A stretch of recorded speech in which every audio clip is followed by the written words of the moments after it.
Hey guys, Jazz Thornton here. I am the author of Stop Surviving, Start Fighting, which was released in March, which was very exciting. It did unfortunately happen in the middle of lockdown here in New Zealand, which was unfortunate, but people have still been able to get the Kindle and the audiobooks, and some people have got the physical copies from other countries, but it has been really cool to see people respond to it and respond to the story.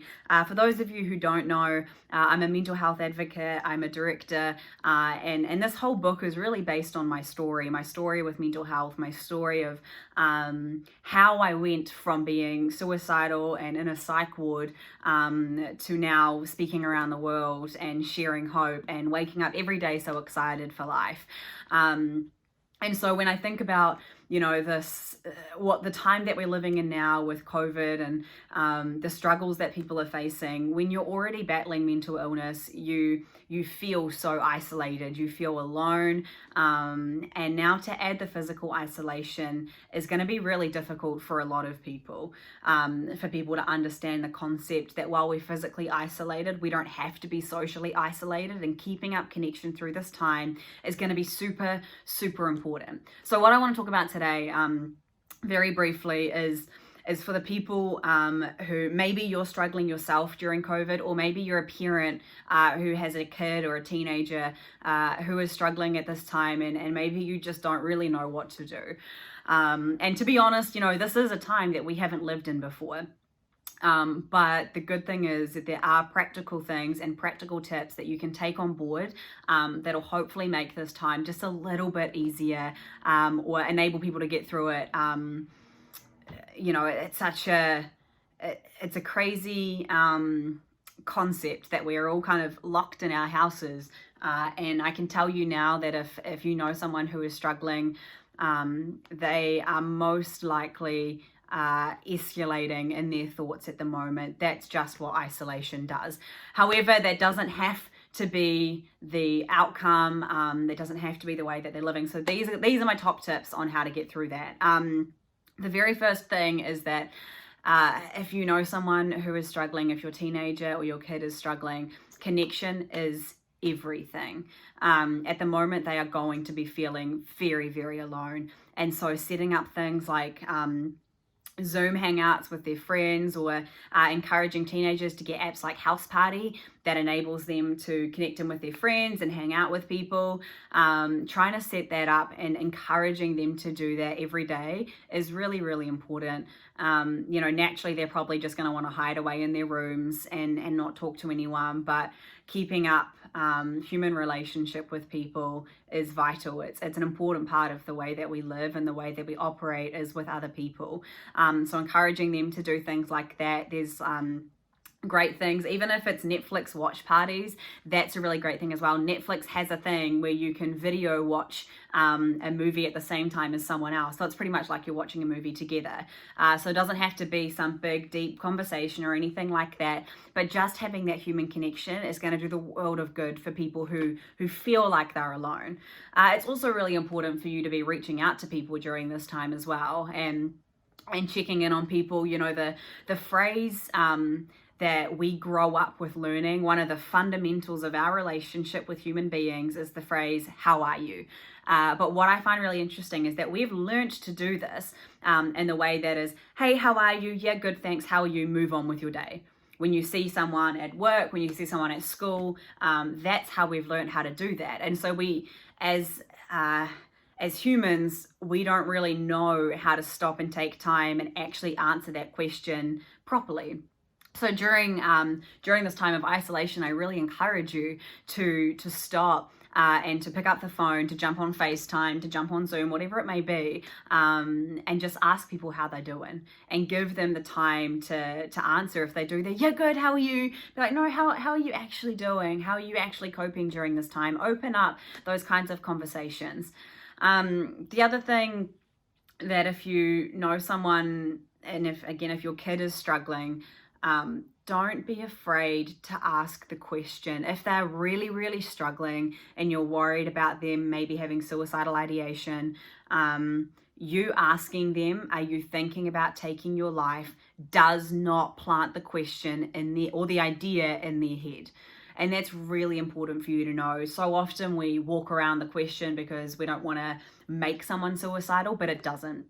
All that it's going to do is that it's going to give them the opportunity to open up about how they're really feeling, and give them the opportunity to speak up. And maybe they're not going to tell you the reality, but also now they know that they can come to you. And that's going to be really it's really vital that people feel like and know that they can speak up about this, because it is such a scary thing to be going through by yourself. And being willing, for you to be willing to just ask the question, is going to lift a huge weight off their shoulders, that they don't have to attempt to try and articulate to you that that's how they're feeling, but instead you've been the one to ask them the question themselves. The other thing that is going to be really beneficial during this time for mental well-being in your kids is getting them outside. I know that it's difficult, but there are so many studies and there are so many facts that getting outside, getting in nature, going for a walk, even if it is 10 minutes a day, does so much for your mental well-being. And that's something, to be honest, I'm a mental health advocate, and it's something I've only discovered like in the last 2 years, how beneficial that is, that I will go out, and I don't want to go outside. I would rather just sit in my room and watch Netflix, but actually going outside, getting fresh air, it helps reset your mind. And so if they don't want to go out by themselves, drag them out, go to a family walk, whatever it may be. Monkey see, monkey do, really. So if you can go out with them as well, then hopefully that'll encourage them to go out too. And I also,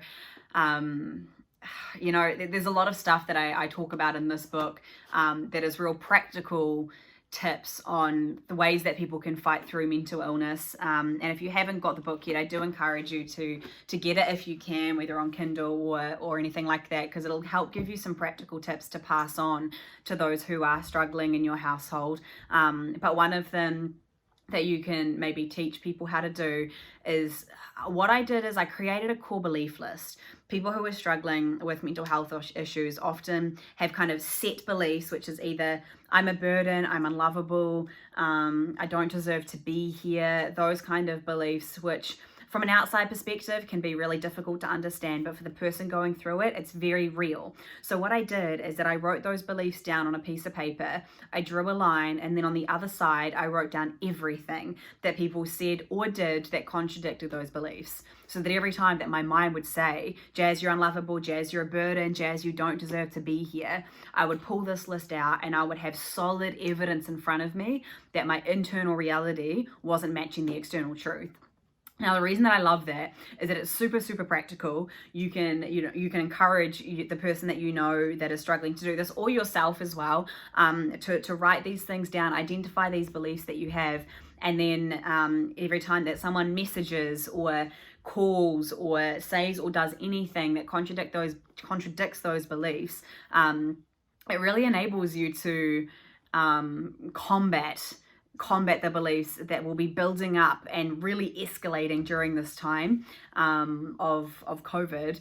Having these kind of practical tools really is going to help, and it's not something that you have to dive straight into. Obviously you've got things like exercising and spending time together and doing family games nights and things like that if you can, keeping up connection. But these are the practical tips specifically for people that are battling mental health in this time. Get a core belief list.